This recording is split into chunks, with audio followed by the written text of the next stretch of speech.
chamei essa live Conversa sobre De Natura Florum, um herbário poético de Clarice Lispector.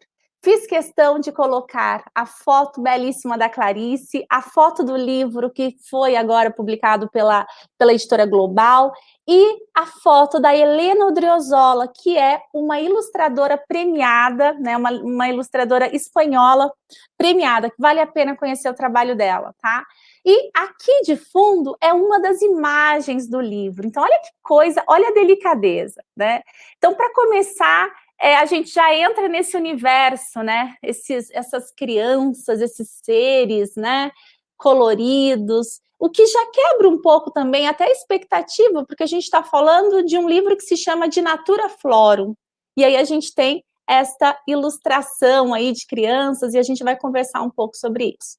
Bom, antes de nós adentrarmos neste livro, eu queria muito ler um texto que vai ajudar a pensarmos um pouco no que é fazer, olhar para as coisas do mundo e chegar a um herbário, né? Olhar para uma flor e fazer um herbário, trazer com tanta delicadeza.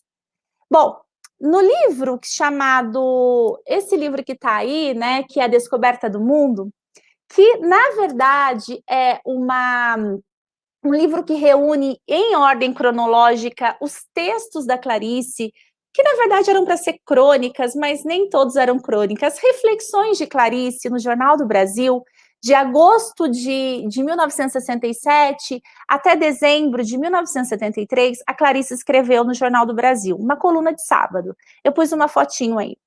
E o que é interessante, nesta época, a Clarice, ela era uma forma de ganhar dinheiro, de escrever no jornal, era um jornal sério, mas ela se questionava um pouco sobre o que é ser cronista. Será que eu sei escrever uma crônica, né?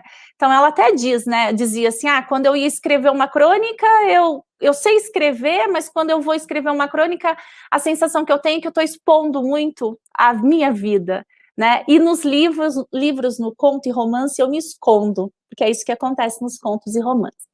Mas por que eu estou falando isso? Nesse período de 1967 até 1973, a Clarice escreveu de tudo. Então tem contos, tem reflexões cotidianas bobas, como, por exemplo, parar para pegar um táxi e o táxi não estar ali, né? Bobas, modo de dizer, né? Bobas no sentido de cotidiana, porque nada é bobo para Clarice, né? Tem questões sobre o ato de escrever, tem reflexões sobre bichos, reflexões sobre flores, tem de tudo. Tem os textos conhecidíssimos da Clarice, como Menino a Bico de Pena, tem o Restos de Carnaval, que nós conhecemos, enfim, é um livro que eu acho que é para iniciar o leitor, para começar, para quem quer começar a ler Clarice, acho que deve começar pela Descoberta do Mundo. E neste livro tem um texto que eu acho lindíssimo. Eu tentei colocar hoje no meu Instagram, mas não rolou direito, então eu vou ler para vocês. E aí eu acho que a gente vai ter um elo aqui para começarmos a conversar um pouco sobre este livro de Natura Florum. O texto é assim: sensibilidade inteligente. Pessoas que às vezes querem me elogiar chamam-me de inteligente e ficam surpreendidas quando digo que ser inteligente não é o meu ponto forte e que sou tão inteligente quanto qualquer pessoa. Pensam, então, inclusive, que estou sendo modesta. É claro que tenho alguma inteligência. Meus estudos o provaram e várias situações das quais se sai por meio da inteligência também provaram. Além de que posso, como muitos, ler e entender alguns textos considerados difíceis. Mas muitas vezes a minha chamada inteligência é tão pouca como se eu tivesse a mente cega. As pessoas que falam de minha inteligência estão, na verdade, confundindo inteligência com o que chamarei agora de sensibilidade inteligente. Esta sim, várias vezes tive e tenho. E apesar de admirar a inteligência pura, acho mais importante para viver e entender os outros essa sensibilidade inteligente. Inteligentes são quase a maioria das pessoas que conheço, e sensíveis também, capazes de sentir e de comover. O que suponho, eu uso quando escrevo. E nas minhas relações com amigos, é esse tipo de sensibilidade. Uso-a mesmo em ligeiros contatos com pessoas cuja atmosfera tantas vezes capto imediatamente. Suponho que este tipo de sensibilidade, uma que não só se comove, como por assim dizer, pensa sem ser com a cabeça, suponho que seja um dom. E como dom pode ser abafado pela falta de uso ou aperfeiçoar-se com o uso. Tenho uma amiga, por exemplo, que além de inteligente, tem o dom da sensibilidade inteligente. E por profissão, usa constantemente esse dom. O resultado, então, é o que eu chamaria de coração inteligente em tão alto grau que a guia e guia os outros como um verdadeiro radar. Bom, é com este texto que eu inicio essa nossa live, que só foi possível, na verdade a gente vai falar de um livro que só foi possível por conta de uma sensibilidade inteligente, de uma escritora que usava a palavra com maestria e conseguia, em cada palavra, trazer para nós essa sensibilidade. Imagine, gente, é um livro sobre flores, é um herbário, é um dicionário de flores, é uma forma de tentar descrever flores, mas é de uma forma tão poética que só alguém com essa sensibilidade inteligente é capaz de ter. E eu gostaria também de aproveitar este momento para, para dedicar esta live que vai estar acontecendo agora para uma amiga muito querida chamada Marina, não vou falar o sobrenome dela, ela sabe quem é, que tem essa sensibilidade inteligente, em tão alto grau que muitas vezes eu sou guiada por isso, eu acho, então, eu peço um pouquinho de desculpas por exibir isso, mas eu queria falar um pouco, indicar esse texto, essa live para ela. Bom, mas vamos começar agora com De Natura Florum, que saiu do jornal e chegou a este livro. O percurso deste De Natura Florum, como eu falei, começa no jornal. Um jornal no qual a Clarice escrevia sobre tudo, né? Desde, então, aí nesse livro A Descoberta do Mundo, quem tiver interesse em saber o que a Clarice escrevia na coluna de sábado, é só ler este livro, que está em ordem cronológica. E o que a gente tem aí? Primeiramente, o jornal, depois essa reunião, né, dos textos dela. Depois, em 2020, no ano passado, no centenário da Clarice, aconteceu uma edição espanhola, que é essa de capinha rosa. Essa edição espanhola, ela foi ilustrada também pela Helena Odriozola, e agora chegou para nós no Brasil um lançamento pela Editora Global, né? Então, a gente vai perceber que esse rosinha que tem aí na edição espanhola vai continuar, né, aqui nesse livro da Clarice, embora com algumas modificações na capa. Bom, então vamos lá. Então, esse é o texto, uma página 2 do caderno B, Rio de Janeiro, 3 de abril de 71. Reparem que era uma coluna grande, ela tinha um espaço grande no jornal, né? Ela já era a Clarice que nós conhecemos, famosa pelos seus contos e romances. E aí nós temos uma dedicatória: e plantou Javé Deus um jardim no Éden, que ficou no Oriente, e colocou nele o homem que formara. Bom, então é um dicionário de plantas. Quando a gente vai abrir o livro que nós vamos ver agora, ele começa, antes mesmo dessa imagem, ele começa por um dicionário de palavras ligadas à fecundação da planta, aquilo que precisa dar vida a ela, né? Então, esse processo de originar a planta, né? Então, nós temos aqui o néctar, a descrição do néctar, o pistilo, o pólen, o estame, a fecundação, ou seja, todos os elementos necessários, básicos para toda planta. Ou seja, aquilo que é da natureza da flor. esses elementos que diferenciam a flor do humano. Entretanto, a imagem que nós temos da Helena Odriozola é uma imagem de uma menina que tem o cabelinho amarelo e nós temos insetos e uma ave, né, ali. O que nos dá um pouco dessa ideia dessa menina ser flor. Eu, flor, no caso. E ela está de braços ao alto, ou seja, à espera para acontecer ali todo o processo necessário para a fecundação, para a polinização, para tudo, né? Então, o que a gente tem? A gente começa a perceber que o processo da flor as imagens são personificadas, né? Então, se o livro nasceu sem imagem alguma, era somente o texto, né? No caso, no jornal, depois foi para a descoberta do mundo, aqui ele passa a ganhar uma ilustração que potencializa a força que já existia só na palavra, né? Então, vamos ver aqui. O que a gente percebe? A gente percebe que a Helena Odriozola, ela conheceu muito da poética da Clarice. Ela conheceu muito porque ela traz a flor, todas as flores desse herbário, não uma representação da flor, mas essa flor que está personificada e é colocada em qualidade. Então, a qualidade da rosa está aí, a qualidade, né, a qualidade das outras flores, por exemplo, das margaridas.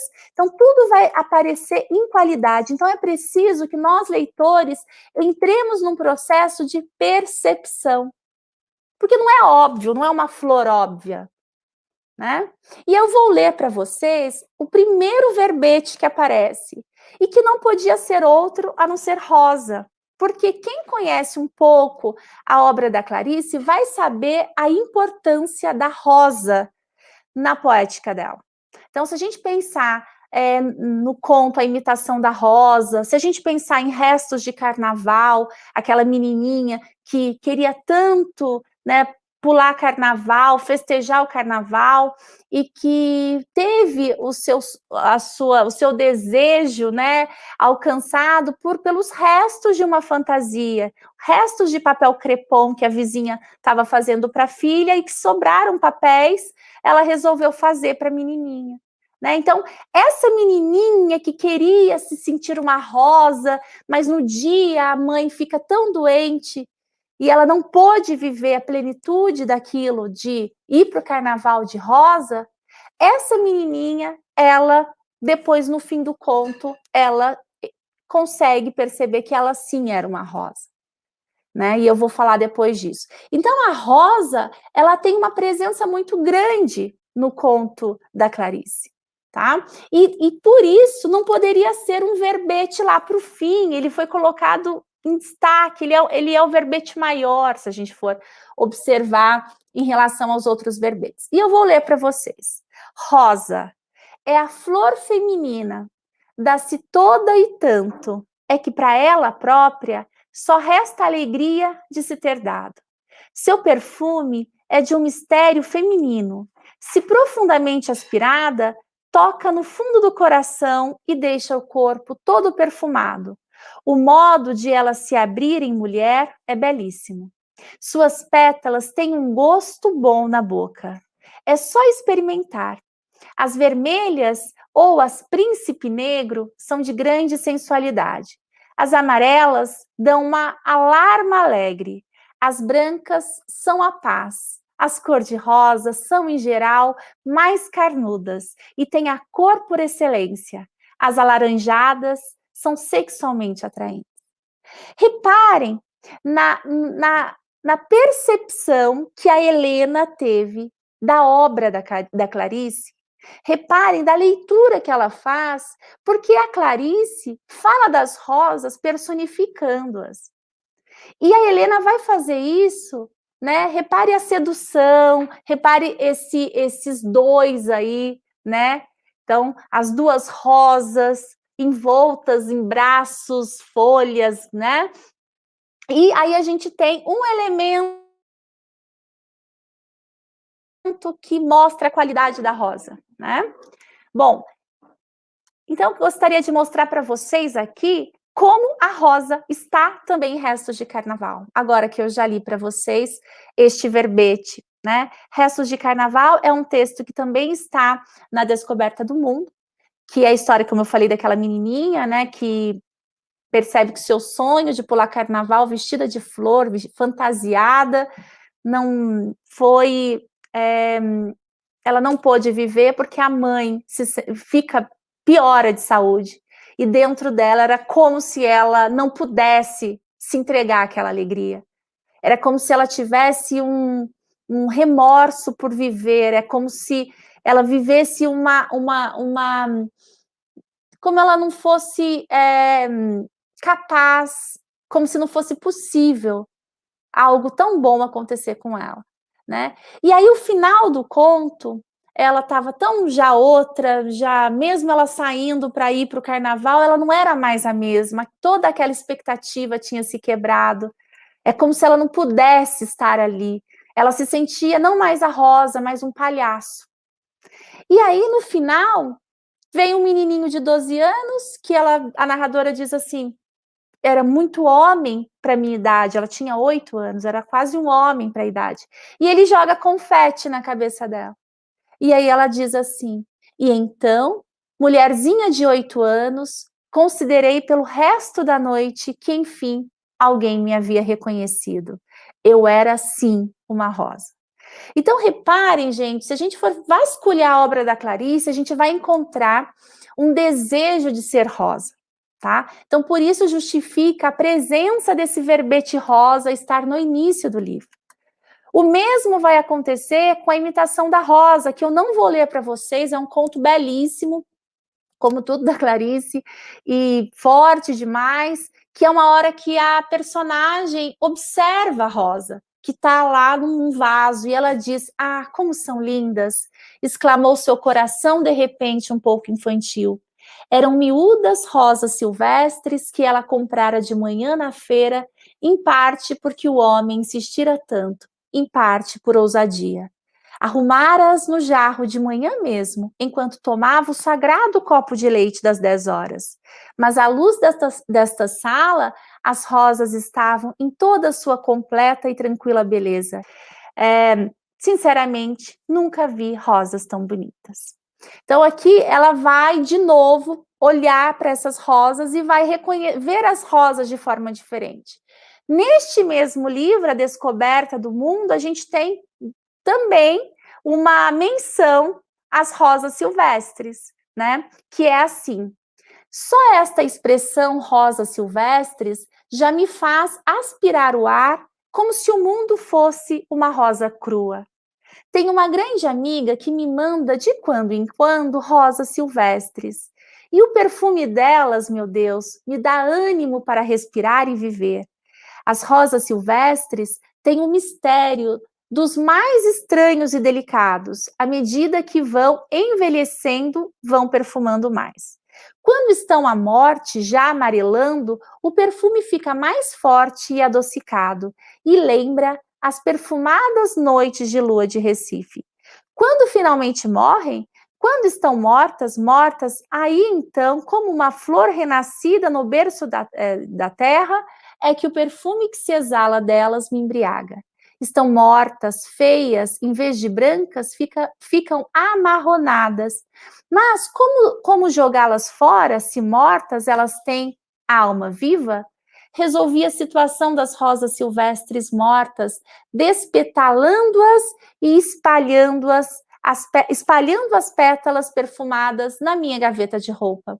Da última vez que minha amiga me mandou rosas silvestres, quando estavam morrendo e ficando mais perfumadas, ainda eu disse para meus filhos, era assim que eu queria morrer, perfumando de amor, morta de exalando a alma viva. esqueci de dizer que as rosas silvestres são de planta trepadeira e nascem várias no mesmo galho. Rosa silvestre, eu vos amo, diariamente morro por vosso perfume.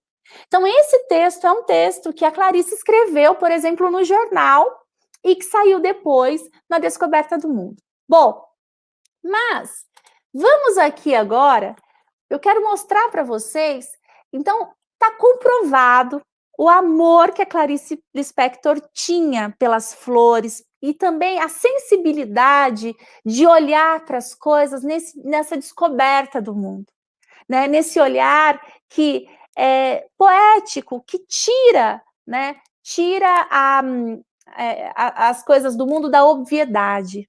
É como se nós adentrássemos um segredo e ela consegue trazer isso para nós. Ela faz isso, né? Bom, e aí ela traz esse herbário. O primeiro que eu começo é pela Margarida. Olha essa imagem, que coisa maravilhosa. Se a gente for pensar, esta parte rosa, que é um resquício daquela edição espanhola, ela vai continuar em toda a obra. E, ao mesmo tempo, as perninhas dessas crianças estão fincadas ali. E a gente não pode se esquecer que é um herbário, então são flores. Então, essas pernas são o quê? Raízes? Essas pernas são fincadas ali, né? Então, comecem a observar a forma como a Helena Odriozola vai ilustrando isso.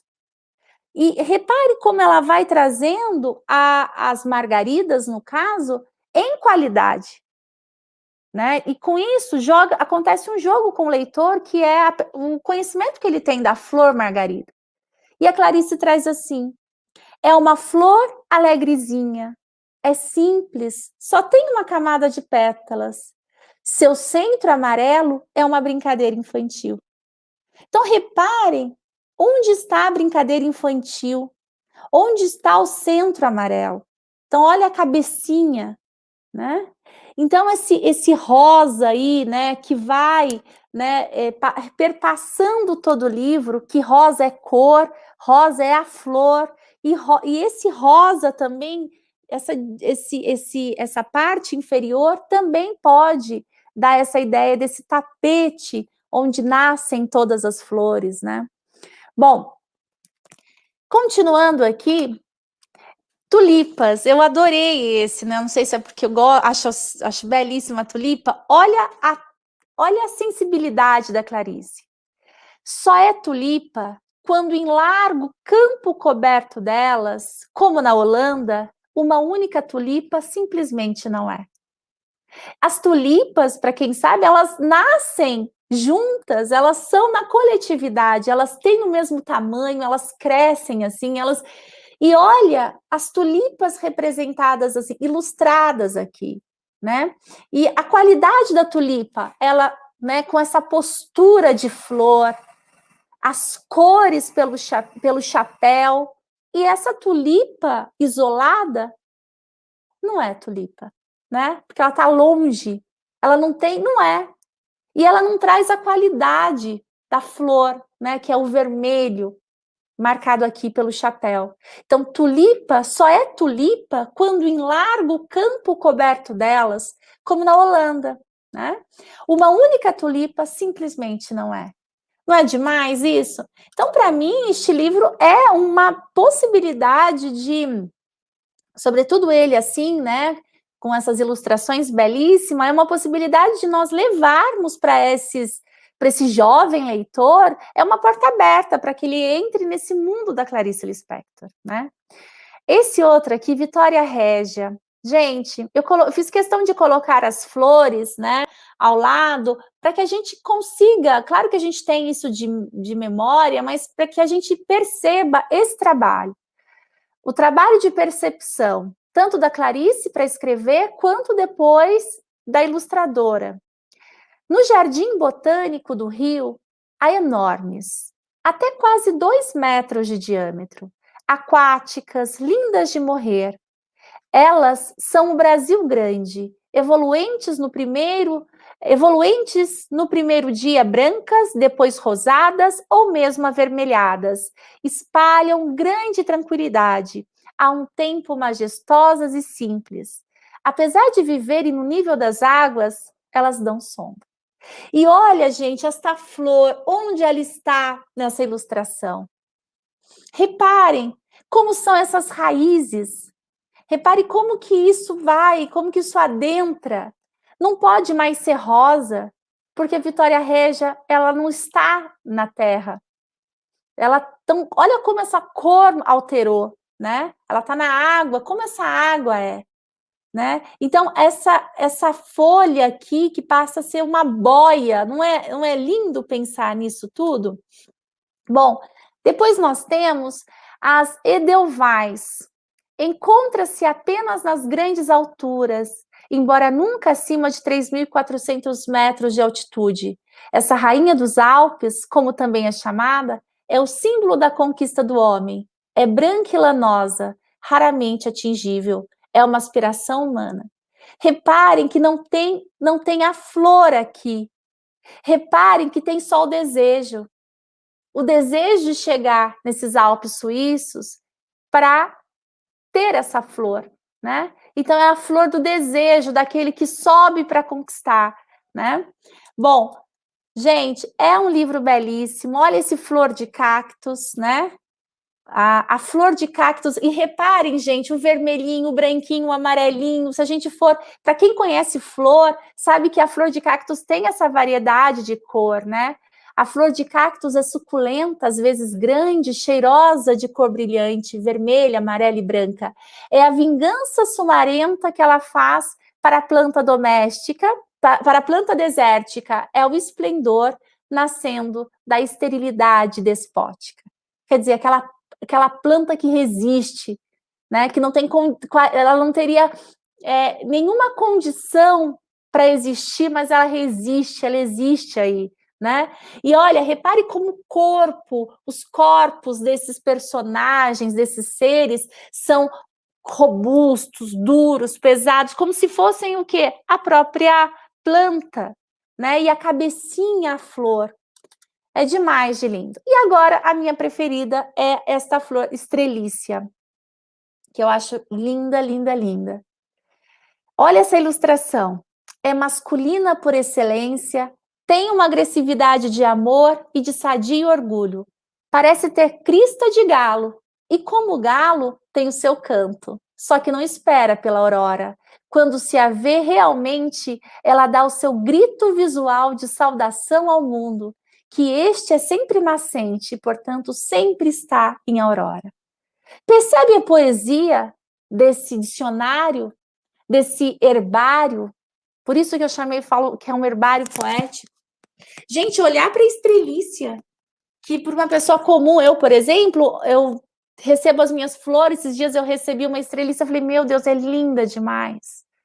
Só o máximo que sai é isso. Olha que coisa mais linda. E aí a Clarice traz para nós, é masculina por excelência, né? Tem uma agressividade de amor e de sadio orgulho, ela é toda imponente. Parece ter crista de galo, e como o galo tem o seu canto, só que não espera pela aurora. Quando se a vê realmente, ela dá o seu grito visual. E olha como essa imagem é um grito visual, essa estrelícia. Bom, e aí a gente tem a violeta, essa violeta introvertida, né? Essa violeta e a própria página, a própria cor, assumindo a cor da violeta, né? A florzinha dos trigais, né? Então aqui o trigal, esse alto aí, né? Que aparece, e a florzinha que está entre eles. Só dá no meio do trigo, tem na sua humildade a ousadia de se mostrar em diversas formas e cores. A flor do trigal é bíblica. Na Espanha é usada para enfeitar os presépios, junto a ramos de trigo, do qual jamais se separa. Então, olha o raminho de trigo, as florezinhas aí. Então, eu acho que é uma porta de entrada para aqueles jovens leitores, e é também uma possibilidade de nós nos encantarmos com esse herbário, né? Então, quem gosta de flores, eu fiz até questão de colocar umas flores ali para vocês perceberem, para entrar no clima, né? Então, quem gosta de flores aí vai se deliciar e em cada imagem vai encontrar alguma coisa. Isso que é legal. A gente sempre encontra algo. O que é mais interessante é que a gente pode, sabe, ir abrindo o livro e tentando encontrar a flor que a gente mais gosta. Eu não gosto do cheiro do crisântemo, mas eu gosto da forma do crisântemo. E eu vou ler para vocês porque era tudo que eu queria, tudo que eu acho do crisântemo, mas nunca seria capaz de dizer isso. Olha, é de alegria profunda, fala através da cor e do despenteado. É flor que descabeladamente controla a própria selvageria. Gente, olha essa ilustração. É um crisântemo em qualidade, né? Então, é lindo demais. Exatamente, quanta delicadeza. É um livro lindo. Gente, conheçam o site da Helena Odriozola. Eu não conhecia, eu vasculhei, assim, fiquei encantada com... Ela é muito premiada, então vale muito a pena conhecer as produções dela. Eu fiquei horas vendo lá o site, as produções, então foi um casamento perfeito, assim. Eu não consigo imaginar mais o de Natura Florum sem essa ilustração, né? Então a gente sabe que é um texto que nasceu para o jornal, nasceu para ser somente palavra, então já tem a beleza na própria palavra, mas houve um casamento maravilhoso com esse trabalho da Helena Odriozola. Então, peço para que vocês, se puderem, compartilhem essas lives para alguém que você acha que vai gostar, tá? Que vai gostar de literatura, que pode indicar para professores, que pode indicar para alguém que gosta de livros, porque assim vai fortalecendo este canal, tá bom? Bom, gente, eu fico por aqui. Um grande beijo e até semana que vem. Boa noite a todos. Tchau, tchau.